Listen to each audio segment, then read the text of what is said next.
We're here today with Martin Schmidt, who is a Jungian training analyst at the Society of Analytical Psychology in London, working full-time in private practice. He started his career as a psychologist in psychiatric rehabilitation and has been actively involved for many years in training the first Jungian analysts in Russia, Ukraine, and now China. From 2016 to 2019, he served as IAAP Honorary Secretary and as regional organizer for Central Europe, responsible for organizing the training and examination of Jungian analysts in Bulgaria, Czech Republic, Estonia, Hungary, Poland, Romania, Serbia, and Slovenia. He continues to serve as IAAP liaison for Serbia. Welcome, Martin. It's a great pleasure to have you here today. Thank you, Peggy. It's really nice of you to invite me. You're welcome. The concept of self, the concept of the self, runs through much of your work. For example, in a book published last year called Contemporary Voices on Individuation, edited by Giorgio Tricarico, in which you wrote a chapter called Individuation, the three main decisions in life require taking risks. You talk about a key difference between Jungian and other psychodynamic traditions. Could you say more about this and what led you to become a Jungian analyst? Okay, that's a good question to start with. I think you're referring to this book. Yeah. Yes.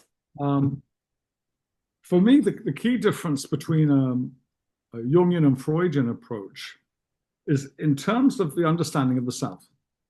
So for Freud, the self is not an agency. It's a word to describe the totality of body and mind of an individual. So for Freud, the main agents, the main players in the psyche are the ego, the superego, and the id, and the internal objects that they create. For Jung, the most important dynamic is that between the self and the ego. So the ego is part of the self, but the self has agency. It actually is this active dynamic. This really appealed to me. And one of the things I came to realize is that both clinically and in my personal life, it's so important to become aware of that relationship between what's coming from your ego, what's coming from the self. And I came to realize, perhaps in an overgeneralized or too simple way, that there are three main questions that everybody has to answer in their lives. And they are, one, what to do? What's going to be my career? What's going to be my work? How am I going to fill my time? Two is who with? Who am I going to share my life with? And three, where? And I noticed that with my patients, if they just use their ego for these questions, they can run into trouble. Because if you just use your ego, it means the job you do is most likely to be the one that's most well paid, or the one that your family want you to do, or the one that most people do in the town, or the one that your school pressurizes you to do. Similarly, your choice of partner is most likely to be the best looking, or the richest, or the one your family approves of, or the one your family really doesn't approve of. But it's still coming from the ego. And similarly, where, if you're just answering that question with your ego, it's most likely to be in the town you've always lived, close to your family and friends, and doing what you think most people do. But if you use your ego and self to answer those questions, then what you do may not be the best paid, but it will be either a vocation or close to it. It will be fascinating. It will be something that you look forward to doing, something that energizes you, something that you really want to do, that you feel is meaningful and interesting. Similarly, your partner may not be the best looking, may not be the richest, but there will be a connection. It will feel as if they're the one. It will feel as if there's some kind of unconscious connection between you, that there's real love. And thirdly, you can live anywhere, because your connection to yourself could make anywhere home. So that's what I was talking about, I think, in that book, and also in terms of the difference between Jung and Freud, because Freud doesn't have this idea of the self, which I find so, it's been so formative and so important clinically and in my own personal development. And so in terms of me becoming a Jungian analyst, I think like a lot of young people in their 20s, I had existential crises about what life meant and what I should do. And I read a lot of spiritual type books like Khalil Gibran and Hermann Hesse and Uspensky and Gurdjieff, and especially Krishnamurti. And this led me to Jung. So I found myself reading Jung and thinking, wow, this is an interesting guy. It's really interesting. One of the things I really liked of what Jung was saying, he said this in the Freeman interview. He said, he was asked whether he believed things. He said, I don't believe, I can't believe. Either there's a reason to think something, or I can't believe it. You know, there's no point believing something there's no evidence for. And this really resonated with me. I thought, this is great. And later, of course, I realized he wasn't just offering a philosophy for living. Later, I discovered he was offering me a possible career, a way of life that I could use this. And of course, because I've never been good with money or interested in money or business. So I've always wanted to help people, like a lot of people do. But also I was aware that I had my own narcissistic injuries and wounds that needed to be attended to. And it seemed to me that the idea of training to be a therapist would give me an opportunity to do something meaningful that I was fascinated in, that I'd never stopped learning, as well as attend to my own emotional wounds. And so when I first finished my degree in psychology, I sort of blindly went into a psychology job for the government and did some research, which was okay, but not particularly meaningful. But then when I found myself working as a psychologist in a psychiatric rehabilitation center with psychotic patients, I felt, oh my God, I found my vocation. This was so exciting, so interesting, working with patients who had experiences I couldn't imagine. And this led to me training first as a therapist and then doing analytic training. So that's been my path. Okay. Do you think individuation is commonplace, or does it require years of analysis? How's the analytic setting different from other relationships in supporting this process? Well, that's a good question. The first thing that comes to mind is that there's a big difference between maturation and individuation. So everybody matures. So we all crawl and then walk and then go through puberty, adolescence, and midlife, and then die. We all do that. But individuation means something else. I mean, individuation means becoming oneself, finding out who you are, developing your personality, broadening your horizons. And this can be achieved in many ways. I think analysis is only one way. It can be done in, it's not the case that you have to have analysis to individuate at all or to begin that process. But I think individuation does foster analysis, does foster individuation. Because to me, it's a bit like growing tomatoes. So you can grow tomatoes in your garden, but if you grow them in your greenhouse, then you get usually better tomatoes. You can control the conditions. And I think analysis is like a greenhouse in that sense, because in ordinary relationships, there's a lot of distortion.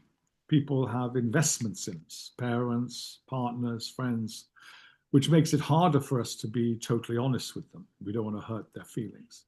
Whereas in analysis, we're privileged to hear the truth often, or closest to it. It really encourages authenticity. And the way to individuation is being honest with yourself, is facing the uncomfortable truths, which I think is much easier to do in an analytic relationship than outside. So whether that takes years or not, I don't know. But certainly that's from my own experience, it's helped me on my process of individuation. And I can see it helps many of my patients who are doing the same thing. Mm-hmm. I love the analogy about the greenhouse with the tomatoes. What comes out strongly in all of your writing is your great love and respect, and I imagine gratitude for Jungian and analytic work. How have your own years in analysis shaped your own individuation? Wow. I think the key word for me here is gratitude. And this is a fantastic, if somewhat simplified, gift from Melanie Klein. So Melanie Klein wrote a book called Envy and Gratitude. And in it, she came up with a beautiful formula, which I found to be true, which is that the more envious you are, the less, the more unhappy and the more mentally ill. And the more grateful you are for who you are and what you have, the more happy you are and the more well. I think that's a guiding principle in my own life, but also see it in my clinical practice. And I think what she's talking about is how if you can achieve a state of gratitude, you're in a good place. Because envy not only attacks the object you envy, it also attacks your own good objects. That's why it's so pernicious. So for example, if you, I had a patient who bought a Ford Mondeo, not a very spectacular car, they had a Ford Mondeo. And they loved it. They loved the freedom. It was their first car. They loved their Mondeo. They would clean it every week and they just loved putting the radio on and driving in their Mondeo. And for a few weeks, they thought, oh my God, this is wonderful. I love my car and I love my freedom. Then their brother bought a Mercedes. And it was fascinating because not only did they then hate their brother's Mercedes because it was the wrong color, which indicated actually got enormous envy of Mercedes, but now the Ford Mondeo became shit. It was rubbish. They didn't like their Ford Mondeo anymore. They're embarrassed about their Ford Mondeo. They didn't want to drive it. Didn't want their brother to see it. And I thought, wow, this is a lovely example of what Klein's talking about, that envy destroys your own good objects. And being grateful is the state of being happy, basically. The other part of the question is about, can you remind me what the second part of the question? Sure. How have your own years in analysis shaped your situation? Yeah, so yes, of course, I'm grateful for my analysis, but in perhaps ways that you might not imagine. So I had 13 years of analysis 4 times a week. It's a very intense process. But what I'm grateful for is that it wasn't perfect. In such an intimate, long relationship, you get to see not only your own shadow and your own narcissistic wounds, you see that of your analyst too. So in some ways, that made it easier to leave in the end, I think, because it's not some idealized process where you're seeing a guru who's handing down wisdom. You're really in this with someone. And so I'm very grateful for it. Of course, it was formative and played a huge part in my development. But also 5 years after my Jungian analysis, I also had a Kleinian therapy twice a week for a few years, just to get a different taste of what that was like. And of course, I was interested because I studied a lot of Freud and Klein as well as Jung. So that was also helpful and interesting too. So the answer is, of course, it's played a huge part in my development and my work. Mm-hmm. This is another question, but do you think it's should be recommended in a way that practicing analysts or therapists go back into some kind of therapy or analysis every, I don't know how many years, every 10 years or something like that? Well, Freud recommended 5. So in his paper, Analysis Terminable, Interminable, he said that no analysis is complete. It's impossible. The unconscious is too vast. You can't possibly solve all your problems. You're still going to be left as damaged goods or work in progress, you know. And so he recommended that people should go back into analysis every 5 years. So you're thinking along his lines. But it's interesting, it's a bit rich because neither he nor Jung had analysis themselves. So it's interesting having people give you advice about something they haven't done themselves. But I don't think there's any should in it. I think that, you know, I found it valuable to go back into analysis. I can imagine if I had a, touch wood, I won't, some kind of crisis or difficulty, I might consider going back into analysis as well. Mm-hmm. But I wouldn't say it's something you should. With all these things, you know, I wouldn't even say you should have therapy or should have analysis. I know there are many people who could not benefit from therapy or analysis. So it's very particular, isn't it? It speaks to a particular way of looking at the world and and a particular language, which for some people is essential, speaks to their soul, and for other people, it's alien and they can't use it. Mm-hmm. Yeah. So I understand that you love to travel and teach in many countries. How did that start and what has it taught you? Oh, well, I've always loved to travel, even before I was a therapist. I love going to different cultures and seeing different people and different worlds. But in terms of my work, I think this started probably about 25 years ago. I was fortunate in being invited to join a small international group of analysts to go to Russia to train the first Russian Jungian analysts. So this was so exciting. I was so honored to be invited. And it felt like being a pioneer, you know, going to the Wild East rather than the Wild West. And I loved it. I went, I must have over 30 times, I think. I must have gone there, I think it was 3 or 4 times a year for 8 years, mainly in Moscow and St. Petersburg. But it was fabulous. And because of that, I was invited to do the same for 4 years in Ukraine. So I went to Ukraine 3 or 4 times a year for about 4 years, training the first analyst there, along with other analysts, not just myself. And because of that, that's how I got invited to do be the regional organizer for Central Europe, where I was responsible for the training of Jungian analysts in about 8 countries. And now, the big new adventure for the last 5 years anyway, has been doing the same in China. So that's how it started, and that's how it's been great. So I'd say half my work now is teaching and supervision in different countries, and the other half is sourcing my patients.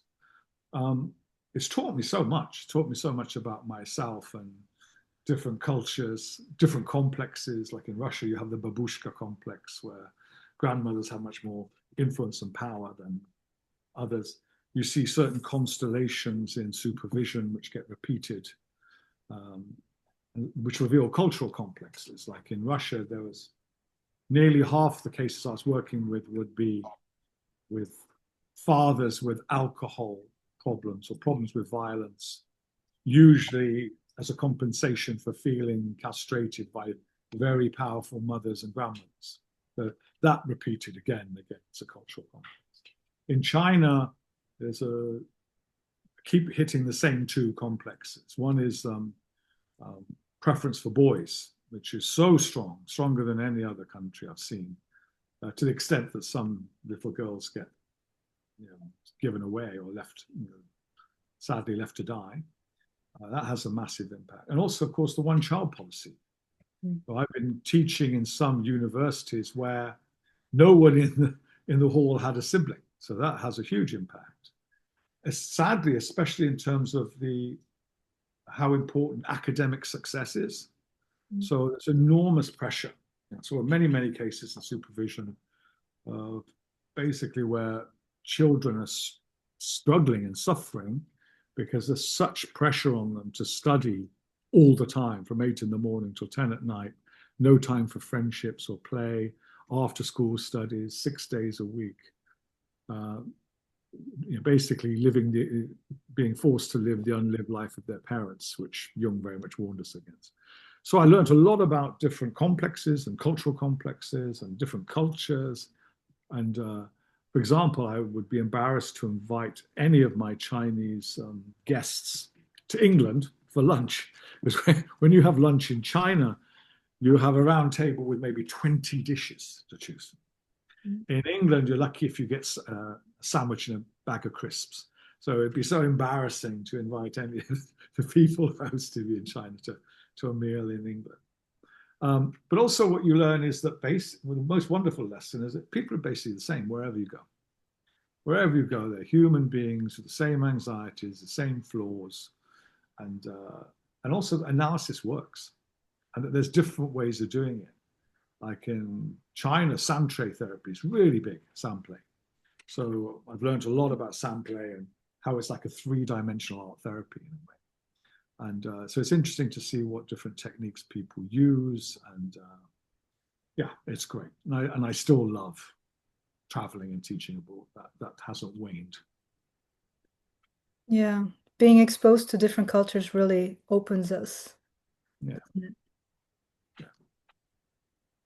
In your 2005 paper, Individuation, Finding Oneself in Analysis, Taking Risks and Making Sacrifices, you emphasize sacrifice and loss as vital to individuation, and that the ego has to suffer to allow the self to express itself. What kind of sacrifices do you have in mind? And what sacrifices do you think an analyst has to make in the service of their patients? Yes. I think ultimately the main sacrifice in individuation is coming to realize that the ego is not the self. The ego likes to think it's in charge. It likes to think it's in itself. We like to think we're the big I am. And that's the biggest sacrifice. The ego has to realize that it's here to be in service of the self. It's not here to rule. The self has dominion. So I think that's the biggest sacrifice.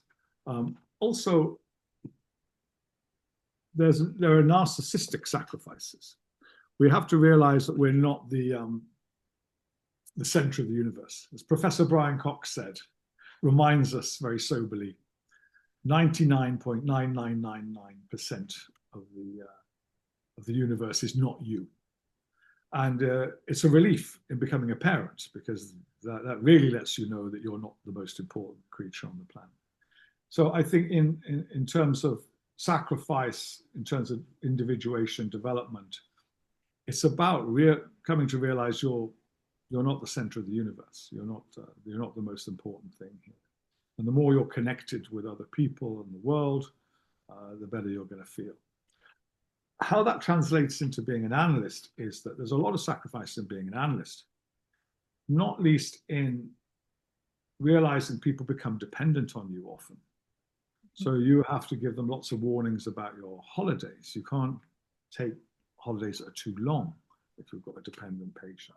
You have to, you need to realize you might be making a commitment here which goes on over 10 years. So you've got to be prepared for that and manage what sometimes the claustrophobia of that. It also means having an analytic attitude, which means suppressing your own personality, not disclosing personal details about your family and your life and your values, about trying to be authentic, being compassionate, but also being neutral and dedicated, not talking too much. There's real sacrifices, real sacrifices that we have to make all the time in order to practice. I think it's so important. One of the things I really like is Winnicott's little motto. He said, to be an analyst, you need to be emotionally present, not retaliate, and not be destroyed. And I thought that's really good advice, because we're often tempted to retaliate when our patients attack us. The biggest retaliation being to end the therapy, for example.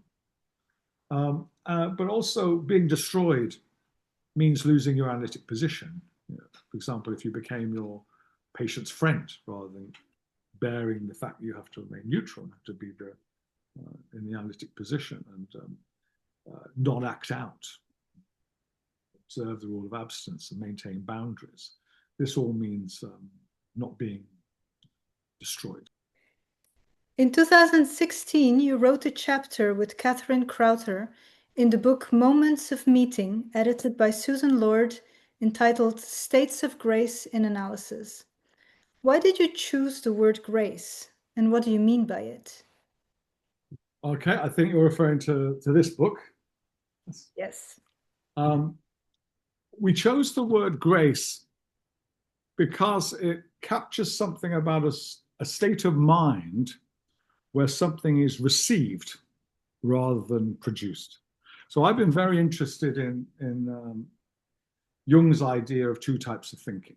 So he talks about there's a kind of directed thinking, sort of generated by the ego, which we need, which solves problems and is quite rational. And then there's this, what he calls creative thinking, which comes from the self, which isn't produced by the ego. It's instead, it's as if we're a conduit to something. So it allows us to receive an idea. And I love those moments in analysis where either the patient or the analyst comes up with some idea or says something, and the other one goes, wow, yeah, that's really interesting. It feels really true. But it doesn't feel like the idea belongs to anyone, either the analyst or the patient. It just feels like it's emerged or been received. And I love that idea. Bion develops this idea too, because he talks about thoughts being there before thinkers. In fact, that there are thoughts waiting for thinkers to be able to receive them. I love that. And I think I've seen that both in my clinical practice and personally, where you need to have a certain amount of emotional development or gone through enough adversity or difficulties or had major life events to be able to receive a certain thought. So, for example, in my own life, there are certain thoughts I really couldn't have before my parents died or before my children were born. And I see it in my practice with my patients. It's only after they've been through certain crises or certain realization, certain life events, that they're able to realize something or receive something. So I think analysis, the work of analysis really is about trying to foster or create an environment, a place where there can be these states of mind, these states of grace, where we can receive thoughts or truths which don't feel like they're manufactured by the ego. Mm-hmm. And why did you choose the word grace? Why do we use the word grace? Yeah. Oh, because it has partly has a religious quality, a spiritual quality. You talk about a state of grace being a state where you're open to receive something from a higher power. You need to be in touch with God. And although we weren't trying to see this as a religious phenomenon, but we're talking about it in a way that feels like a spiritual phenomena because you're in touch with something transcendent. Mm-hmm. It's receiving something which isn't just produced by the ego. Mm-hmm. So I think that's why, and also grace, when we think of grace in physical movement, like a ballet dancer, there's an elegance to it. There's an elegance to this kind of state of mind. And it feels free-flowing and transcendent, I think. Mm-hmm. You also write that sometimes the self is experienced as destructive and leads to anti-individuation. How do you understand these contrasting experiences of the self? I think one of the criticisms of Jung is that he's far too optimistic, that individuation is this wonderful idealized process of self-development heading towards nirvana. Whereas the reality is, a lot of our patients that would consider individuation a luxury. They're trying to build up enough ego strength to even begin what Jung would call individuation. And from my experience of working in psychiatric hospitals and psychiatric rehabilitation, I was shocked by how many patients, especially schizophrenic patients, have been decimated or torn apart by tsunamis of psychotic anxiety, which come from the unconscious self. Their egos just have not been strong enough to bear this flood of anxiety, and it's fragmented their ego, destroyed them. And so it made me think, wow, the self is not just this, it's really like a Greek god. It's not just kind and beneficent. It also can be capricious and cruel. And it made me think of the word awe. So the experiences of the self, I think, are always numinous, which means they're full of awe or wonder. And in English, we have a useful play with the word awe, because some things can be awesome, wonderful, but other things can be awful, terrible. And I think so the experiences of the self can be awesome and awful. And I think for this reason, really, Jung equated the self with the God image. And the Bible and Greek mythology is full of stories of people who get a glimpse of God and are turned to salt or stone or burnt to a crisp or shredded by their own dogs, like Actaeon, who saw Diana bathing. And as to show us how being in contact with the self is not a light matter. Yes. In 2012, you received the Michael Fordham Prize for your paper Psychic Skin, Psychotic Defenses, Borderline Process, and Delusions. Could you tell us a bit about how working with psychotic patients differs from other analytic work? Yes, I think I was very lucky to work for over 20 years in psychiatric rehabilitation with patients who had schizophrenia and severe personality disorders. And our job was to try and help them move out of long-term psychiatric hospitals into the community. So by using a whole mix of methods, including individual therapy, group therapy, occupational therapy, art therapy, as well as training in work and paying bills and cooking and things like that. It was really, really exciting time. But it showed me the extremes of the human condition. It's incredible what someone suffering psychosis goes through, what they live with. And it helped me understand a lot more about the meaning and function of delusions and how helpful they can be in keeping people alive. And of course, you have to adapt your practice if you're working with psychotic patients. Fortunately, there's a transference to the building, what Meltzer will call the brick mother, as well as the team. But if you're working one-to-one in psychotherapy, there are adaptations, especially if someone's very paranoid. So it helps to have shorter sessions. It helps to let the patient be closer to the door, paradoxically, rather than you, because they may need to get away. When we started, we had panic alarms in every room, which we got rid of because we knew that would just make the patient paranoid as well as the analyst. So we removed all our panic alarms. And I learned that you have to be careful about not using techniques like amplification or active imagination too much with psychotic patients, because they're already lost in the collective. You don't need to help them connect there. If anything, we're trying to help ground them, help them manage their psychotic symptoms. So that would include helping someone manage their auditory hallucinations, for example. We had auditory hallucination groups to try and help people find a way to interact with their voices in a way which were less intrusive. And humor is such a vital release for both the patient and analyst in these situations. So yeah, I think my time at Portugal Prince, the psychiatric rehabilitation center I worked at, were the basis for my work, really. They're gave me such a good grounding in pathology and diagnosis and assessment and understanding severe pathologies. Yeah. Mm-hmm. So you'd be better, so you can recognize it better with other people in front of you, other patients? Yeah, I think, it also helped me, when I later worked with more neurotic patients, identify their psychotic parts. Yeah, and also to be able to have a measure, because some people are often terrified that they're going mad or they're psychotic, and you can go say, no, you're not. I know what going mad and being psychotic is. I've seen that. So this is not it. So it's a very good way, I think, of getting a grounding in understanding pathology. Mm-hmm.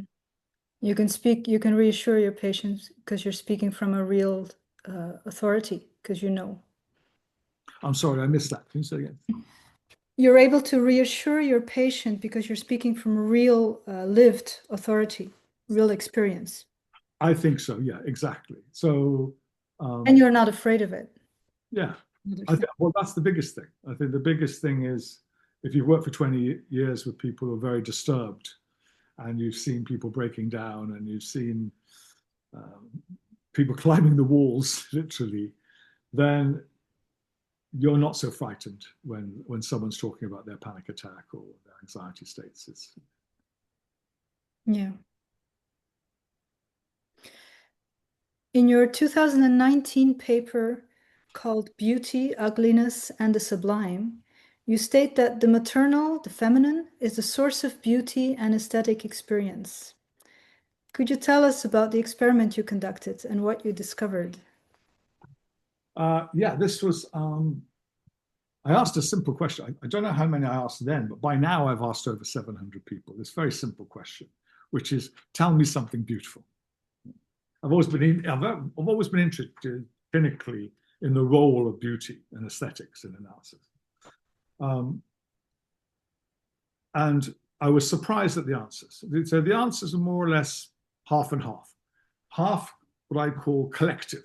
So in other words, something of nature, like a seascape or a landscape or beautiful forest, or flowers or an animal or an artwork or some artwork or something. So those were the collective answers. And then the other half were more personal. Things like smell of a cup of coffee or my wife's face or something more personal, my motorbike, for example. And a couple of things struck me. One was, of the 700, there's probably only about 8 that would have been a different answer if I'd asked it 5,000 years ago. So, for example, the person who said motorbike or coffee, we didn't have coffee until the 1500s in the West. We didn't have motorbikes. But the other 780 or whatever it was, 680, were archetypal. You could have asked an ancient Roman or ancient Greek that question, got the same answer what they said. The other thing that really struck me was the gender difference in the personal answers. So 86% of men who gave a personal answer said the same thing, which was a woman or part of a woman's body. That's what they thought was beautiful. Can you guess how many women said a man or part of a man's body? 10%? 0. Not one. Not one said a man or a part of a man's body is what they thought of as beautiful.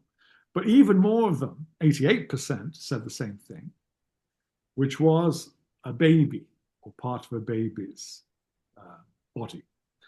And this, I realized, resonated with the work of Mitriani, also Winnicott and Bollas, who all talk about the fact, and Meltzer as well, who all talk about the aesthetic development and the apperception of beauty, appreciation of beauty, starts with the early experience of mother.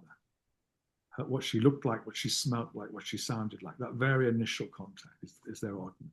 And I think in these answers, all the men are based, when they say women, it's just a projection from mother onto women. And I think when the women say baby, that they're all identifying with mother.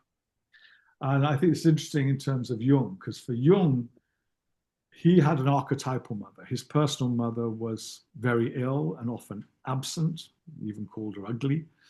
And he talked about his mother being Mother Nature, the reflection of the light off the lake and through the trees and the mountains. This was his mother.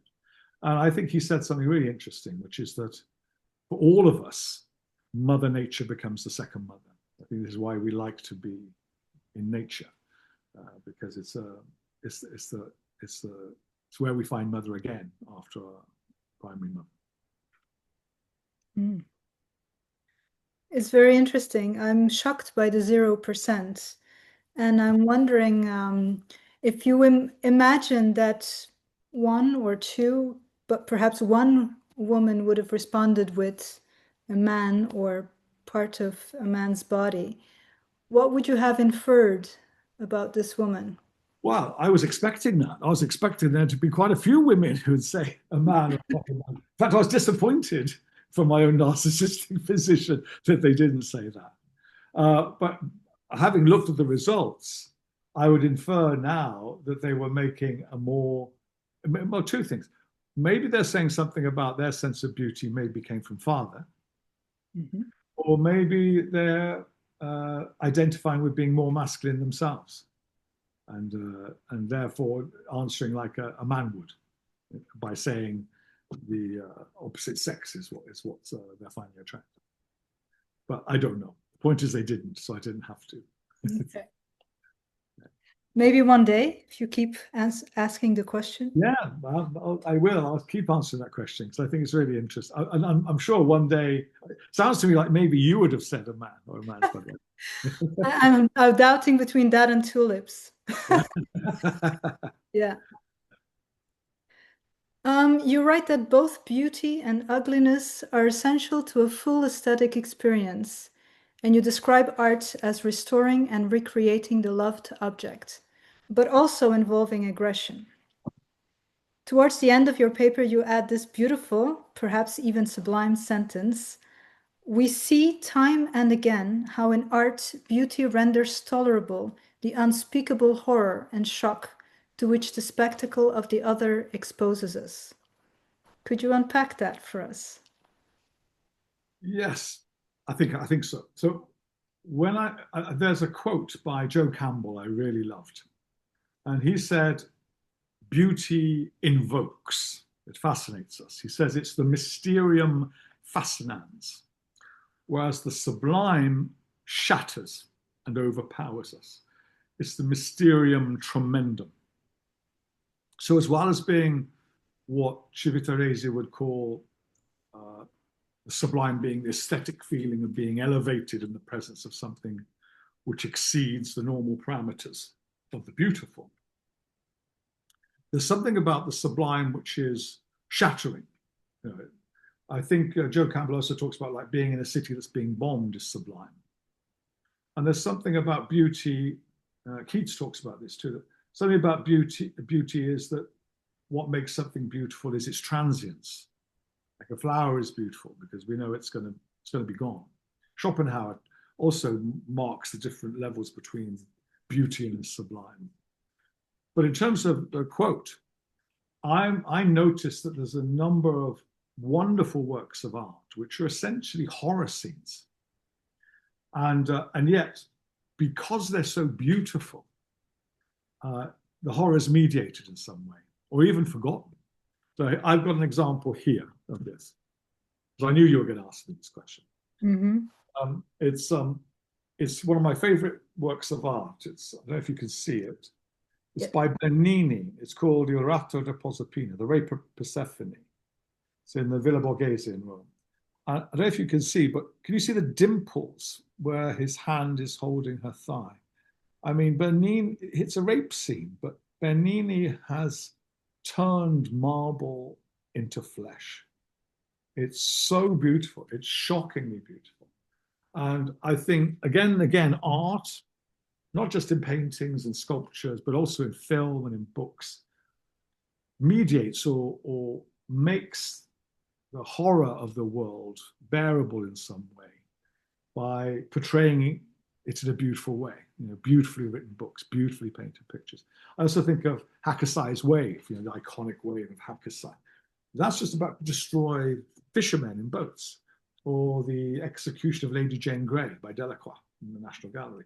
It's an execution of a 16-year-old girl, but the painting is so beautiful. Her dress is so beautiful. The color, the translucence of her skin is exquisite.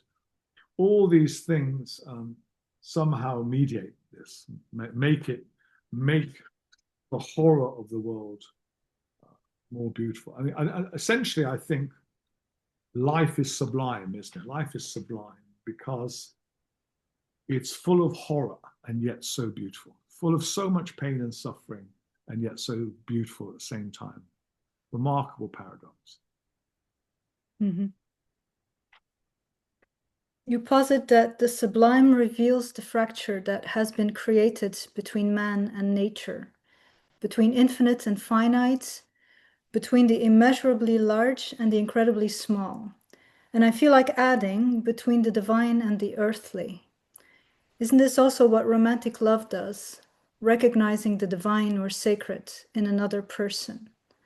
And doesn't true art do something similar, giving us a glimpse of something larger than ourselves that transcends and connects us all? I think that's really interesting, is that because when I think of the divine, what is the divine of God?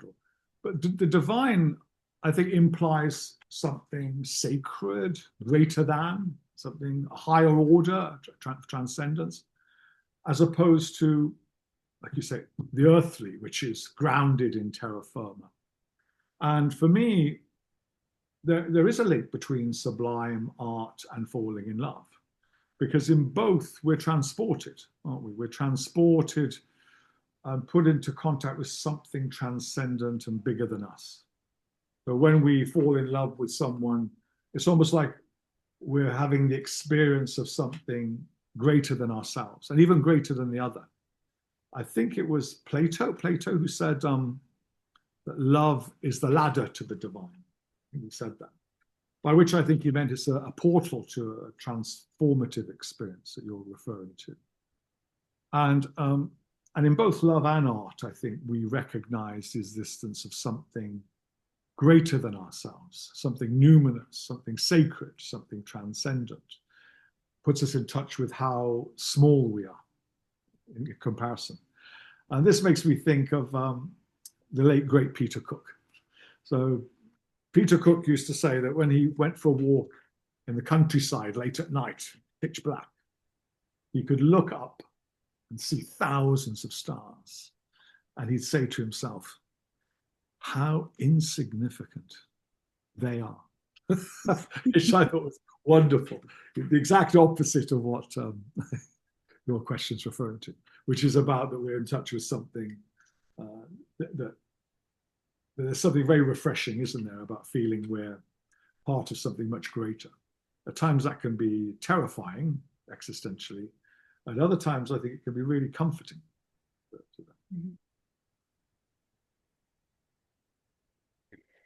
In your 2014 paper, Influences on My Clinical Practice and Identity, Jungian Analysis on the Couch, you quote Jung saying, "The paradox is one of our most valued spiritual possessions, while uniformity of meaning is a sign of weakness.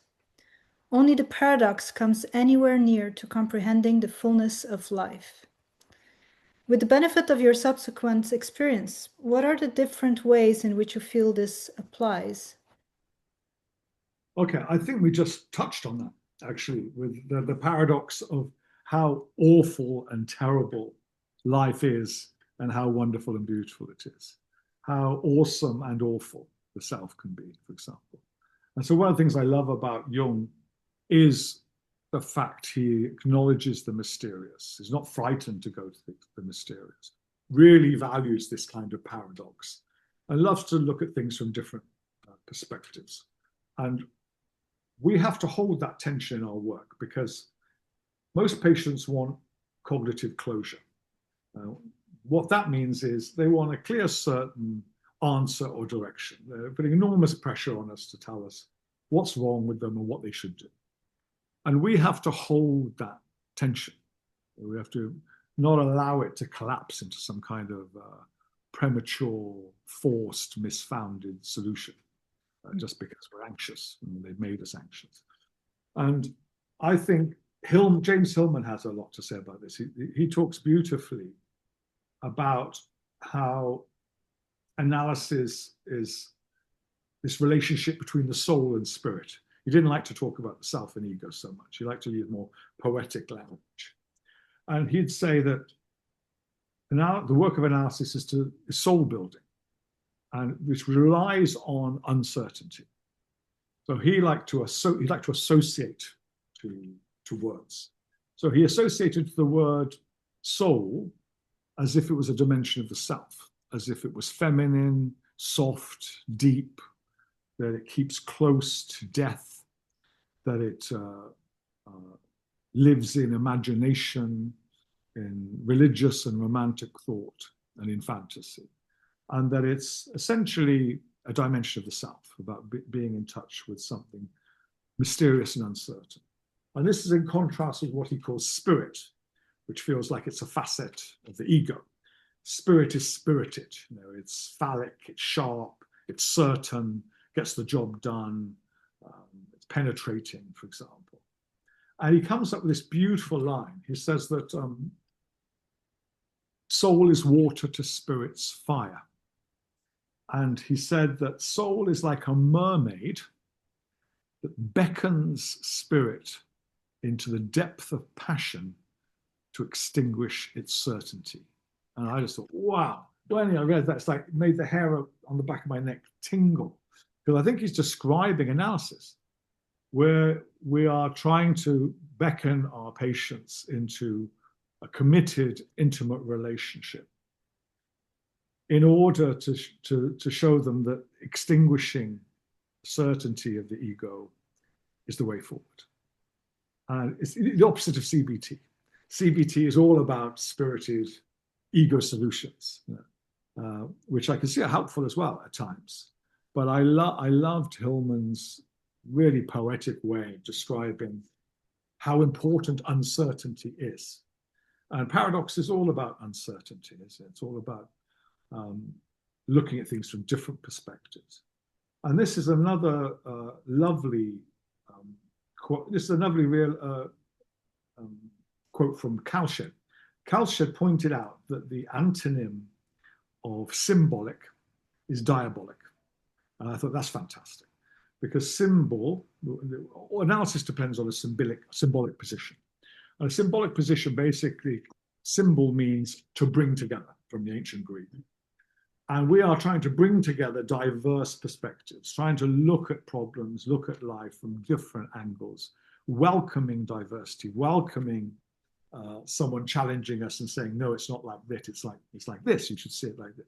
That's why we love the job. We're learning all the time. We're getting someone expand our consciousness of something. This is the opposite, exact opposite of diabolic. So diabolic means to split apart, to split asunder. It also, interestingly, means of the devil. And to me is at the heart of fundamental religion and fundamental politics, because there, diverse opinion is not welcome. In fact, if you don't hold with the established view, you're seen as a threat. And sadly, we see that over and over again around the world in terms of fundamental political and religious views. So yeah, so I think the paradox is a very important part of what we do. In your 2012 paper on terminating analysis, you talk about temporality and analysis ending with a breaking of the frame. What do you mean by this? I love this. This is the idea of Gilda de Simone, but also Mati Blanco. So what Gilda de Simone was saying in terms of temporality is that the sense of time in analysis reflects the depth of our engagement with the unconscious and its primary process. So what she meant by this was, for example, if you ask me, how long have I been seeing my patients? I wouldn't have a clue. You know, I don't know, 6, 7, 8, 10. I don't know. I really honestly don't know. It's not like I'm counting. I don't know how long I've been seeing my patients. But she talks about this moment when a patient says, do you know that you've been seeing me for 8 years? And she talks about this moment as being very important because it's what Flournoy would call an acte du passage. because it's a moment when some unconscious material has now entered consciousness. What Meltzer calls Meltzer says that being aware of temporality, being aware of the nature of time, is the threshold of the depressive position. So when this happens, she says this is an indication it's the beginning of the end of analysis. And I thought that's fascinating because I've noticed that. And in fact, I look out for it. I look out for a patient becoming aware of how many years we've been seeing each other. And it also made me think about how interesting temporality is. I'm sure you've noticed that sometimes 50 minutes can feel like 5 minutes, and sometimes 5 minutes can feel like 3 hours. You know, it's a real distortion in time. It ties in with Mate Blanco's idea of, well, not just his, I mean, Freud originally described it in primary process, but that there's no time in the unconscious. So therefore, for a patient who's been traumatized, even if their trauma was 30 years ago, for them, the experience in the room with us is that trauma is happening now and is about to happen again, because past and future become condensed into the present moment. And I found that really interesting clinically because it helps understand the states of mind of some traumatized patients, where it's as if the trauma's happening now, or they're terrified it's going to happen again, even though it was 30 years ago. So that's what I meant. That's what I meant by temporality, and how, for me, that's so exciting an idea. In terms of breaking the frame, this is based on the one thing I've realized working in China is that a lot of analytic principles are Taoist. Because Taoism is based on the principle of non-action. And analysis is totally based on the principle of non-action. You know, abstinence and the analytic position is all about not giving advice, not recommending action, not agreeing to action, holding the tension of opposites, not giving in to cognitive closure. And so when a patient, and this happens probably every week, one patient or another is saying that they're thinking of ending analysis or they want to end analysis, I usually, 99% of the time, will treat that as if it was any other piece of data or information. In other words, what I would do would go, right, okay, what does this mean? How do I interpret it? And so you end up saying things like, so you want to end analysis. Is that because I've just had a very long break and you didn't like it? Or do you want to end analysis because you didn't like what I said last session? Or do you want to end analysis because you're frightened you're becoming dependent on the process? You want to end analysis because it's getting difficult and having to face difficult feelings? Do you want to end analysis because really you want to leave your husband and you can't, so you want to leave me instead? Do you want to end analysis because you're testing me to see if I care? Am I going to let you go? You know, endless interpretations we could give for why someone gives analysis. But there's that 1% or 0.1% of the time when you say, yes, I think you might be right. I think this is the time perhaps we should be thinking about an ending, and maybe we need to think about a date. At that moment, you're breaking the frame because you are agreeing to action.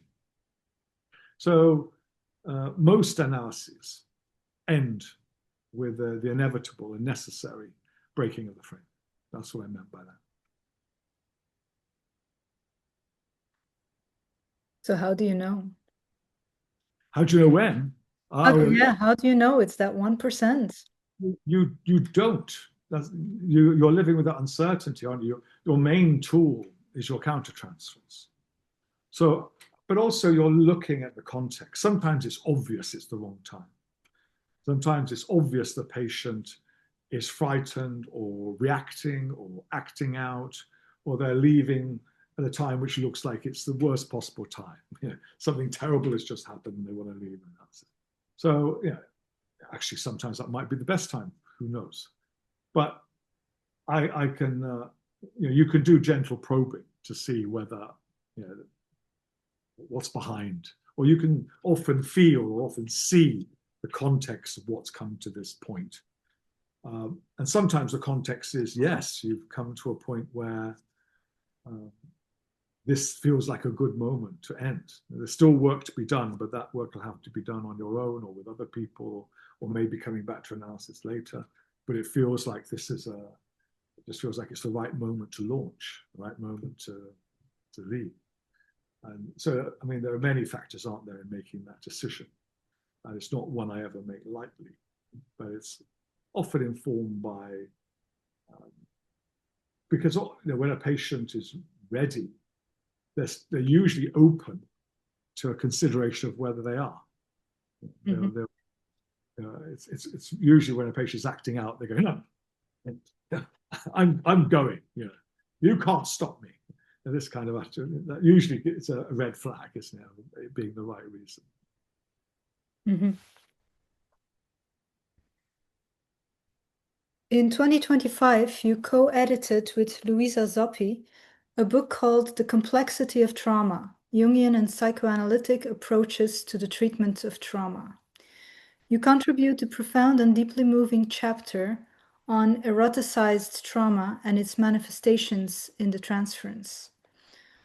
One of the things that stood out to me is the way you broadened the term sexual abuse to include experiences that people might not usually associate with it. For example, the premeditated physical beating of a child. Could you speak to that briefly? Okay, I think you're referring to this book, which just came out, which I co-edited with Louisa Zappi. Yes, in my chapter in this book, I'm referring to something I've seen a lot, which is how one of the primary defenses is to eroticize or sexualize a trauma. So when we think of primary defenses, we normally think of Otto Kernberg's work. Primary defenses, I mean defenses by the self of the external world. And so the most common ones we think of are things like projection, projective identification, withdrawal, omnipotence, splitting, denial. These are all defenses of the self. And later, Nancy McWilliams added some really valuable ones to those primary defenses, which were dissociation, sexualization, and dissociation. Really important to add those. When we think about secondary defenses, we're talking about defenses of the ego from the unconscious. That's what we get. These secondary defenses develop after language is developed, after ego is more fully formed. They include things like repression, regression, and sublimation, intellectualization, for example. So I noticed in many patients who eroticize trauma, and I noticed that those patients who describe BDSM practices, in terms of adult sexuality, nearly all of them are eroticizations of trauma. And what I mean by that is, if a child is beaten by their parent, this can often be a traumatic experience. They can feel overwhelmed with pain and shame and humiliation. It's an experience which is totally out of their control and overwhelming. And the unconscious is very clever. It can invert that so that in adult life, that early experience is now turned into something, being spanked, for example, which is now exciting and pleasurable and totally in the control of the patient. They now have power over it. So it's a very interesting switch that the unconscious does to invert this trauma, to eroticize it. So I've noticed that in many types of BDSM practices that seem to be this eroticization of trauma. In terms of what you're saying about premeditated beating being a form of sexual abuse, the reason I say that is that there's a huge difference between a parent who's at the end of their tether, are frustrated and then slap their child, and then immediately feel remorse that they've done that. I'm not talking about that. I'm talking about parents who say, wait till your father gets home, allows their child to suffer 3 hours of anxiety of what's going to happen to them. Or the father who says, go upstairs and wait for me, and then gets his belt and then tells the child to pull their pants down while they beat them. This kind of premeditated punishment of children is, I would call, sexual abuse. Why? Because the parent gets sadistic pleasure from that kind of activity. And as we know from Freud, all pleasure has a sexual root. So they're getting a sadistic sexual pleasure in beating their child, which for me renders it a form of sexual abuse.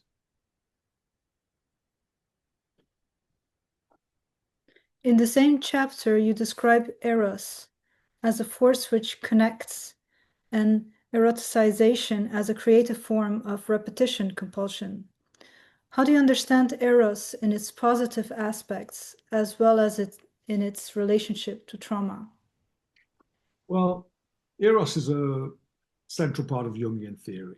Jung talks about a pair of opposites called eros and logos. But eros he sees as a psychological principle of relationship, of relatedness, of connection, of feeling. It's essential in making any kind of relationship. Whereas logos he sees as a more masculine principle of thinking, problem solving, rationality. So eros for Jung is not just sexual. It's about anything which tries to make connection, tries to make relationship. And so, of course, in its positive aspect, it's essential. You know, we can't have relationships. We can't answer questions of the heart unless we are connected to eros and the erotic. The sexual is only one aspect, the erotic, the sexual aspect. And so, of course, eros in that sense is very positive. What I do in the chapter, though, is tie it into the ideas of erotic transference and countertransference. Now, here, I'm very grateful to an analyst called Bloom, who I think corrected something which was needed correcting for a long time. So until the early 70s, when Bloom wrote his seminal paper on the eroticized transference, erotic transference was always seen as something negative, defensive, controlling. And he was saying, but that can't be right. Surely there are some forms of erotic transference which are positive and healthy. And you know, after all, love is an important part of life, isn't it? And so I couldn't agree with him more. And it ties into fantastic insight by Jung. Jung said there are only two dynamics in relationship: love and power. And he said where love is prominent, power and the need to control is diminished. And where power is uttermost, then love is lacking. And so I think about this with my patients who are always checking their partner's phone or trying to control them, putting tags on. This is not love, this is power. The same with eroticized transference. So Bloom introduced the idea of an eroticized transference and countertransference, or one which is based really on power and control. So if you have a patient who's being very seductive, trying to seduce you or sexualize the interaction or make you feel uncomfortable because they're being intrusive and inappropriate and suggesting you meet up after the session to go for a drink or something, we can see this isn't about love. This is destructive. They want to destroy the analysis, destroy your relationships. It's about control and power. And so eroticized transference is a correct way of describing that type of transference.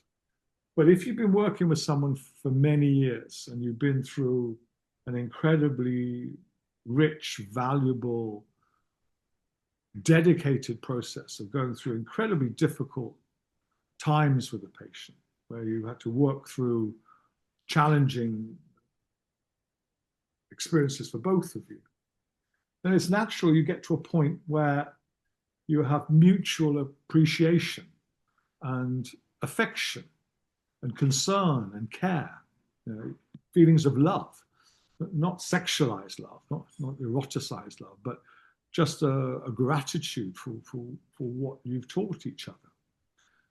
That, as Bloom says, I think is a more is erotic transference and countertransference proper.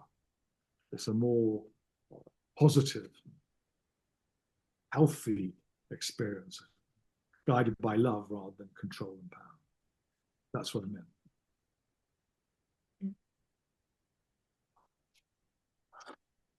In 2013, you contributed the first chapter, Freud's Cancer, to the book The Topic of Cancer, New Perspectives on the Emotional Experience of Cancer, edited by Jonathan Burke. Subsequently, the Freud Museum turned your chapter into a podcast. Could you tell us how the book came about and how you came to write that opening chapter? Yeah, I think you're talking about this book this time. Yeah. I know I'm unashamedly plugging the books. That gives me an opportunity to let people know about my work. Yes, this came about because of a really interesting conference on cancer. So Jonathan Burke organized this at the London Centre of Psychotherapy. And he was looking at cancer from the perspective of patients who have cancer and who are dying from cancer, but also analysts who have cancer and are dying from cancer, and how you manage both, how you manage working with a patient who's dying or who has cancer, those who don't die as well, that think they are going to die, and as well as analysts who have cancer, and how you manage that. So it was a very moving, really interesting conference. And I just made a throwaway remark in one of the discussions and said, I think it's really interesting how Freud's theories changed after he developed cancer. Because when he developed cancer of the palate, this began an awful struggle, awful period of 16 years of suffering. He often went through terrible pain and had over 30 operations. And so this had a massive impact on him personally, but also had an impact on his theories, I noticed. He stopped writing about the pleasure principle. He started introducing the death drive. The work became a lot darker after this.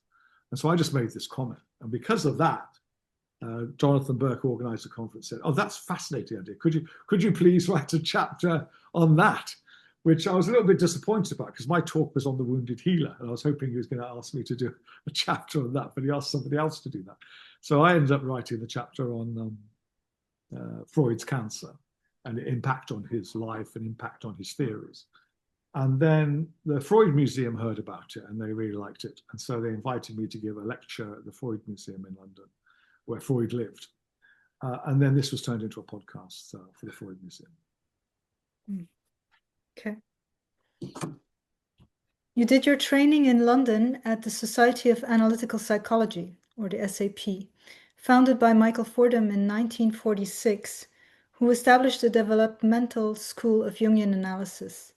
Could you tell us what's distinctive or special about the SAP's approach? Oh, that's a good question. I suppose three things come to mind. One of the things that makes it very distinctive is that there's a requirement to be in 4 times a weekly analysis for many years. And also when you train, you have to see patients 4 times a week to qualify. So that makes it very, I don't know any other training in the world that insists on that. So that makes it distinctive in itself. It means you're already entering into quite deep, intimate, long-term analytic relationships. But in terms, theoretically, I think what makes it different is what Fordham's contribution was, one, that he incorporated into Jungian analysis, psychoanalysis. He was the first Jungian analyst to really try to bring in Freud, Klein's ideas into analytic thinking. And this is because he worked at the Tavistock, and Meltzer was one of his contemporaries. And he was a child analyst. He also brought in ideas of child development and child analysis, because he analyzed a lot of children. And so a big impact as well was that a lot of his theories came from clinical observation rather than hypothetical, abstract theorizing. It was more scientific in that sense, I think. So when I trained, we didn't have to just read Jung and Hillman and von Franz and Neumann. We also had to study Freud and Klein and Bion and Winnicott and Meltzer and Bollas and Bowlby and all the other greats. So, and I'm so grateful for that, because it really gives you a much wider perspective, I think. And I know there are some Jungian analysts who are sort of have dismissed Freud and just dismissed the father, the ancestors, if you like, which I think is a real shame, because I think there's as Jung said, to be truly Jungian is to try to learn from everybody. Even in his 4 stages of analysis, he adopts the ideas of the Church, of Freud, and Adler in his 4 stages he describes, when he talks about catharsis and elucidation and education and transformation. He's basically trying to incorporate their ideas too. So I'd say that'd be the second big thing that marks the SAP as different. The third is the focus on transference and countertransference. So I think Fordham realized that the most therapeutic factor in analysis is the relationship itself. There's nothing more important than the relationship, which means you have to be in it. And if you're in it, then you're having to examine the transference and countertransference. And I think this is incredibly valuable. One of the things I notice in supervising trainees around the world is that there's a tendency to focus more on intrapsychic or interpsychic interpretations or archetypal symbolism and mythology rather than the transference and countertransference. And what I notice is that's a real loss, because they're putting themselves in the position of a witness or observer to their patient's process rather than being in it. So by studying the transference and countertransference, you're really looking at the impact the patient has on you and you have on them. And it's much more emotionally intense. It's much more authentic and real, I think. So I think that's what makes the developmental school. So it's not just the SAP. I think there are other developmental schools as well. The SAP is the oldest. The SAP started before Zurich. But I think this is Fordham's 3 main contributions, really. Okay. You've compared analysis to jazz and stated that we need to be grounded in the rules before we can improvise, but that it is often the improvisation which makes the piece. How much do talent, predisposition, and experience, both professional and personal, influence an analyst's skill and art? Can they to some extent compensate for the limits of formal theoretical instruction of the rules? Okay, this makes me think about Jan Wiener and Tom Kelly. They wrote about, I think they called it character and competencies. So to be an analyst, you need 2 things. You need to have the right character, the right personality. And then if you've got that, then you could develop skills. You can develop competencies over time. You can learn your craft. And I thought that was really helpful, because I think some people don't have the character or the personality. There are people who are not cut out to be therapists or analysts. You have to have certain personality traits. You have to have certain character.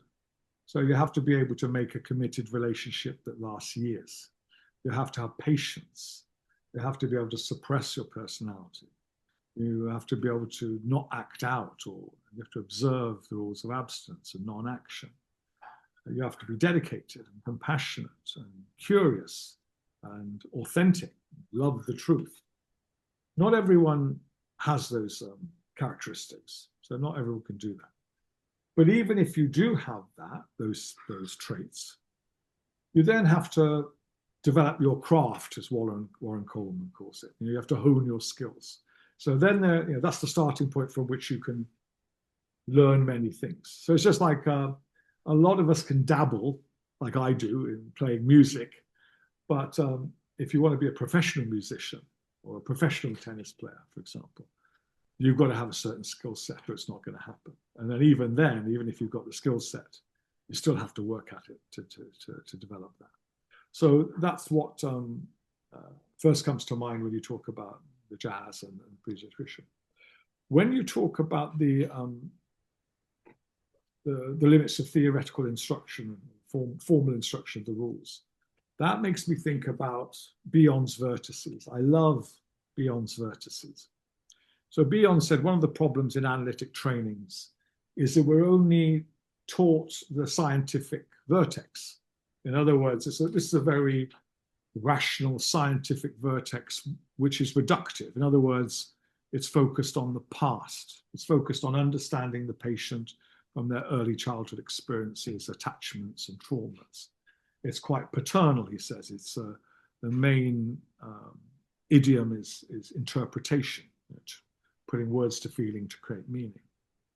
And he said, but that's only one of the vertices you need to know. You also need to know the aesthetic vertex, which he says has much more to do with the here and now sensual experience of being in the room with the patient. It's more maternal. The idiom is more about containment.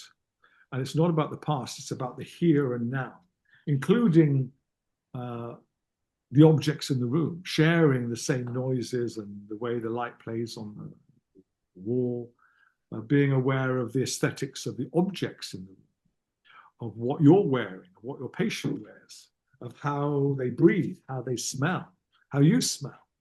All these aesthetic details are very important for the here now sensual experience of an aesthetic experience of being in the room. And then, which is surprising perhaps for a neo-Kleinian, he talks about the spiritual vertex, which is much closer to Jung, because this is synthetic. This is about thinking not about the present or the past, but the future. Where is the patient's self taking them? And it's open to all kinds of existential and philosophical and ethical questions about the meaning of life and what happens after you die, and is there a God, and this kind of thing. So in terms of instruction, formal instruction is often limited, isn't it? And the other thing I would add to that list is Winnicott's comment that you don't really start being an analyst until at least 15 years after qualification. And I love that because it's the wonderful thing about our job, the reason I still love it so much, is that we're always learning. Every day you're learning something new. You're always challenged to learn something new. And you're always reading and you're always finding out somebody else's brilliant idea. And that's so exciting because it then stimulates your own and you get into this wonderful creative stream of thought.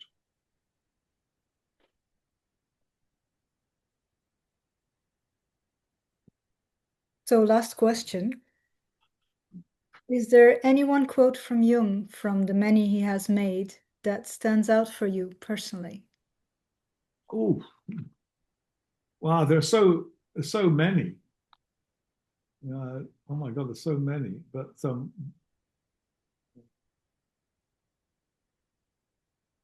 I think there's one. There's so many, but the one that really stays with me and has been so helpful is the one. He says something like, the greatest or most important problems of life are fundamentally unsolvable. They can't be solved, but they can be outgrown. That has been so true in my experience and so helpful, because I get patients who come along with some burning question, burning problem that they need to solve. And then I notice a year later, or 2 years later, I say, oh, what happened to that terrible problem that brought you into analysis that was causing you so much suffering? And they go, oh, that's not important anymore. No, we need to talk about this. This is the problem now, this new thing. And I'm thinking, that's so interesting because the problem wasn't solved. It's not like we came to a solution. It just became irrelevant. It became outgrown.